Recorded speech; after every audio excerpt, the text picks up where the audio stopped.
Dear viewers, subscribers, budding nursing and paramedical professionals, Assalamu alaikum warahmatullah. Welcome back to your own channel, Advanced Nursing Theory and Practice. Today we are back again with the subject of nursing foundation, and today's topic for discussion is nursing process. As we have various components or we can say parts in nursing process, so we are discussing them one by one in various lectures. This topic will be covered by me, and I will be deliberating on what nursing process is and what are its various components. Number first, we must know its definition. So when we are going to define it, we say that nursing process is a critical thinking process that helps a professional nursing personnel to use the best available evidence, or we can say that a nurse has to apply evidence-based practice while providing care or preventing diseases, protecting health or promoting health or human functions, and responses to health and illness. This definition has been given by American Nurses Association in the year of 2010. So nursing process is a systematic method of providing care to clients, as we have said that this care may be preventive, promotive, protective, rehabilitative in nature. The nursing process is a systematic method of planning and providing individualized nursing care. So when we are dealing with individuals, we see that various persons have same disease, but their response to this disease may vary, as we will be discussing it in future. So we have to provide individualized nursing care. So to cater their needs, we have to provide nursing care as per that. Now, what are the purposes of nursing process? We must be able to identify the purposes. First purpose is to identify the client's health status and actual or potential health care problems or needs. यानी कि यहाँ पे हमें patient का health status जो है कि इसको कहाँ पे क्या खामी है और हेल्थ प्रॉब्लम्स कौन सी है और कौन सी होने वाली है जो इसको आगे फ्यूचर में हो सकती है, वो हमें आइडेंटिफाई करनी है, और पेशेंट को हमें क्या चाहिए तो वो हमें इनको बोलना है। इसके बाद to establish the plans to meet the identified needs, तो हमें प्लान बनाने हैं उस चीज़ के लिए जो चीज़ हमें उन्हें देनी है। यानी कि अगर हम कोई इंटरवेंशन दे रहे हैं तो उसके लिए हमें पहले प्लान बनाना है और वो देखना है कि ये पेशेंट के लिए ठीक है कि नहीं है। Then to deliver specific nursing interventions to meet those needs, तो जैसे मैंने पहले ये बोला कि नर्सिंग इंटरवेंशंस हमें उस चीज़ पे देने हैं जिसकी ज़रूरत हो। इसके बाद हम देखते हैं कैरेक्टरिस्टिक्स ऑफ नर्सिंग प्रोसेस।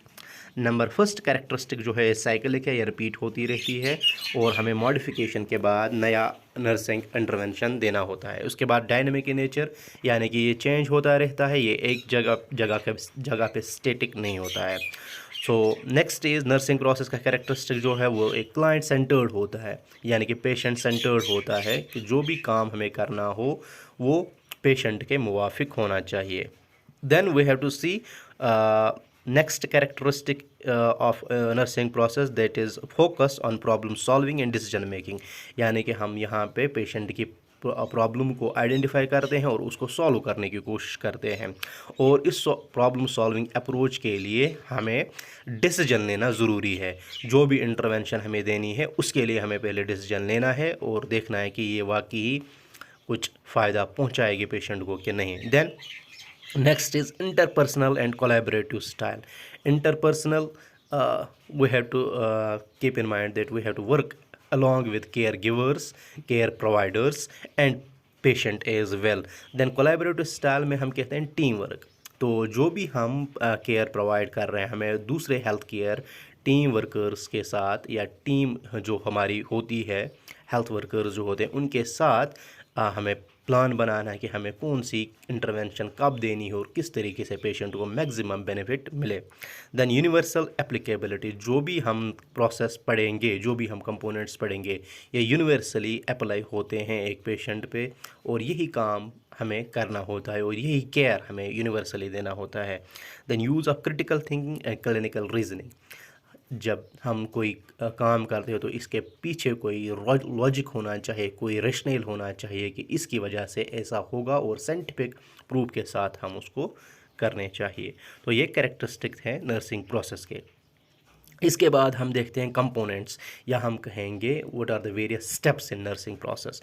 तो स्टेप्स या कंपोनेंट्स जो हैं वो क्या क्या है, वो हम आप सबको पता ही होंगे। वो है assessment, nursing diagnosis, then planning, implementation and last पे हम देखते हैं इवाल्युएशन। तो ये हमारे 5 कंपोनेंट्स है हमारे नर्सिंग प्रोसेस के। तो हम रिपीट करते हैं, assessment, nursing diagnosis, then planning, implementation and evaluation. ये क्या क्या है हम आगे लेक्चर्स में ये देखेंगे। तो सबसे पहले हम देखेंगे असेसमेंट क्या होता है। ये असेसमेंट। इसके बाद नंबर फर्स्ट इसमें हम क्या करते हैं, we have to assess and collect the data and organise the data so that we can validate and document same. Then इसके बाद हम क्या करते हैं, सबसे पहले हमें पता होनी चाहिए इसकी डेफिनेशन। तो असेसमेंट जब हम पढ़ते हैं तो ये एक वो अमल है, ये वो एक प्रोसेस है जिसमें हम कंटिन्यूसली और सिस्टमेटिक वे में डाटा कलेक्ट करते हैं, उसको ऑर्गेनाइज करते हैं, उसको वैलिडेट करते हैं और डॉक्यूमेंटेशन के लिए उसको तैयार रखते हैं, ताकि वो हमें वो इन्फॉर्मेशन दे सके जिसके बिना पर हम कोई इंटरवेंशन दे सके और पेशेंट के हेल्थ में बेनिफिट हो, पेशेंट की हेल्थ जो है वो रेस्टोर हो, हेल्थ जो है पेशेंट की है वो प्रमोट हो। तो ये असेसमेंट है। इसके बाद हमारे पास बहुत सारे टाइप्स है असेसमेंट्स के। Usually we have 4 different types of assessment. Number first is initial nursing assessment, then focus problem focused assessment, emergency assessment and time lapsed assessment. अब इनिशियल नर्सिंग असेसमेंट क्या होता है, जब हम परफॉर्म करते हैं assessment of patient after admission, तो हम एक प्रॉब्लम आइडेंटिफाई करते हैं इसमें, तो हम ये कहते हैं इनिशियल नर्सिंग असेसमेंट। तो किसी पर्टिकुलर टाइम पीरियड पे जो ही पेशेंट एडमिट होता है और हम उससे थोड़ा सा डाटा लेते हैं, नाम क्या है, कब एडमिट हुआ है, क्या प्रॉब्लम है, तो इससे हमारा थोड़ा सा इनिशियल नर्सिंग असेसमेंट होता है। उसके बाद हम देखते हैं नेक्स्ट प्रॉब्लम फोकस्ड असेसमेंट। यहाँ पे हम कोई स्पेसिफिक प्रॉब्लम आइडेंटिफाई करते हैं और देखते हैं कि ये प्रॉब्लम है तो है क्या, और उसी प्रॉब्लम पे हम फोकस करते हैं। से फॉर एग्ज़ाम्पल हम 1 घंटे के बाद किसी पेशेंट का वाइटल साइंस चेक करते हैं, या पर्टिकुलरली हम कहेंगे टेम्परेचर चेक करते हैं एक पेशेंट का, और हम देखते हैं कि इसको फीवर स्पाइक है या फीवर स्पाइक्स होते रहते हैं, या हाइपर पैरेक्सिया है जिसको हम बोलेंगे, तो हम फीवर पे इसको फोकस करेंगे, तो फीवर इसका कैसे कम होगा। तो ये प्रॉब्लम फोकस्ड असेसमेंट है। इसके बाद एमरजेंसी असेसमेंट। अब एमरजेंसी असेसमेंट हम उस टाइम करते हैं जब लाइफ थ्रेटनिंग कंडीशन हो। से फॉर एग्जांपल एक पेशेंट सर्जिकल इमरजेंसी में आया ट्रामा करके, ठीक है, तो हम देखते हैं इसका बीपी, इसका वाइटल साइंस जो दूसरे हैं, बीपी हो, ब्रीदिंग रेट हो, रेस्पिरेटरी रेट जिसको हम बोलेंगे, सर्कुलेशन देखते हैं, फ्लूइड लॉस कितना है, ब्लड लॉस कितना है, तो ये सब असेसमेंट हम करते हैं। इसको फ्रैक्चर कहाँ पे हुआ है, सिर में कितनी लगी हुई है, तो इस हिसाब से हम इमरजेंसी असेसमेंट करते हैं। सिमिलरली एक पॉइजनेट केस आता है तो इसका असेसमेंट हम करते हैं, साइनोसिस कितनी है, सीजर्स मत हो रहे हैं, जीसीएस लेवल क्या है, तो इमरजेंसी असेसमेंट ये सब चीज़ें हम देख सकते हैं, पल्स रेट वगैरह। Then time lapsed assessment.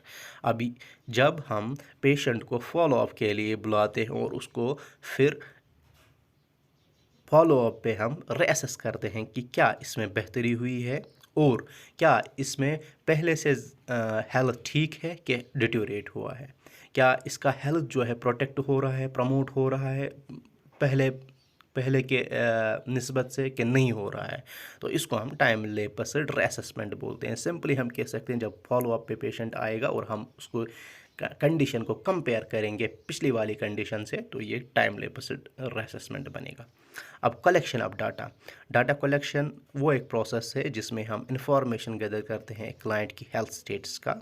इसमें हम बहुत सारी चीज़ें देख सकते हैं। मिसाल के तौर पर क्या क्या देख सकते हैं, health history, physical examination, laboratory tests, then diagnostic tests and other things that are contributed by health personal और हेल्थ प्रोफेशनल्स और we can say health care team. तो ये सारा डाटा जो है हमें कलेक्ट करना है। देन हमारे पास बहुत सारे टाइप्स है डाटा के। What are the types of data? Main two types of data are there. Number first is subjective data. ये इसको हम कहते हैं सिम्टम्स और कवर्ड डाटा। ठीक है, जो हम देख सकते हैं एक पर्सन से, या हमें एक पर्सन बोलेगा कि मुझे ये है। से फॉर एग्जांपल कोई बोलेगा मुझे पेन है, तो हम पेन को नहीं देख सकते, लेकिन वो बंदा कह रहा है कि उसे पेन है, तो ये सब्जेक्टिव डाटा है। या इचिंग, हम उस इचिंग को नहीं देख सकते, लेकिन वो बोल सकता है कि मुझे इचिंग है। या वो बोलेंगे मुझे परेशानी है, हम उस परेशानी को नहीं देख सकते, लेकिन वो बोलता है कि हमें परेशानी है। तो ये वो सारी चीज़ें जो है सब्जेक्टिव डाटा में आती है। अब इन्हीं के अटैच्ड कुछ हम कहेंगे आउटवर्ड मैनिफेस्टेशंस होती है। वो होता है ऑब्जेक्टिव डाटा, जो हम देख सकते हैं, उसको हम कहते हैं साइंस या अवर्ड डाटा। तो ये वो डाटा है जो एक ऑब्जर्वर, जो एक हेल्थ केयर वर्कर खुद देख सकता है। ठीक है, तो इसको हम मेजर या टेस्ट करते हैं अगेंस्ट एक्सेप्टेड स्टैंडर्ड्स। मिसाल के तौर पर क्या ये सुन सकता है, क्या ये देख सकता है, या डिस्कलरेशन कितनी है स्किन की, साइनोसिस कितना है। ठीक है, या हम कहेंगे ब्लड प्रेशर रीडिंग कितनी है, फीवर की रीडिंग कितनी है, रेस्पिरेटरी रेट कितना है, ये हम चेक कर सकते हैं। तो ये ऑब्जेक्टिव डाटा है जो हम कलेक्ट कर सकते हैं एक पेशेंट से, जो हम खुद देख सकते हैं। तो एक जो है एक पर्टिकुलरली एक डाटा जो हम कलेक्ट कर रहे हैं, ये कभी ऑब्जेक्टिव में भी फॉल करेगा, कभी सब्जेक्टिव में भी फॉल करेगा। से फॉर एग्जांपल वोमिटिंग है या नाशा वोमिटिंग इकट्ठ है, तो नाशा इसकी सब्जेक्टिव डाटा है, लेकिन जब वोमिटिंग होगी तो हम देख सकते हैं, हम कहेंगे ये ऑब्जेक्टिव डाटा बन जाएगा। Then sources of data. अब हमारे पास सोर्सेज जो है डाटा हम कहाँ से ले रहे हैं, इसके भी दो टाइप्स हैं, main types. Number first is primary and secondary. Primary में डायरेक्ट सोर्स ऑफ इंफॉर्मेशन जो है क्लाइंट होता है, यानी कि क्लाइंट खुद बोलेगा मुझे ये है, मुझे वो है, ये चीज़ें होती है, फलां टाइम ये होता है। तो ये सब चीज़ें जो हम कलेक्ट कर रहे हैं पेशेंट से, ये हमारा प्राइमरी इंफॉर्मेशन बनेगा। Number second is secondary information. जब हम दूसरे किसी बंदे से पूछेंगे कि इसके साथ क्या क्या हुआ है और क्या हो रहा है, क्या प्रॉब्लम्स है, ठीक है, तो हम इसको सेकेंडरी इंफॉर्मेशन बोलेंगे। तो सेकेंडरी इंफॉर्मेशन में हमारे सिग्निफिकेंट अदर्स आएंगे, क्लाइंट के फैमिली मेम्बर्स आएंगे, देन हेल्थ प्रोफेशनल्स आएंगे, रिकॉर्ड्स और रिपोर्ट्स जो इसने साथ लाए होंगे, लेबॉर्ट्री फाइंडिंग्स, या जो भी कुछ रिकॉर्ड इसके पास होगा वो सेकेंडरी सोर्स में आएगा। Now there are various methods of data collection, कि हम डाटा कलेक्शन कैसे करेंगे। से फॉर एग्जाम्पल हमने ऑब्जर्वेशन बोला, हम सीधे देखेंगे।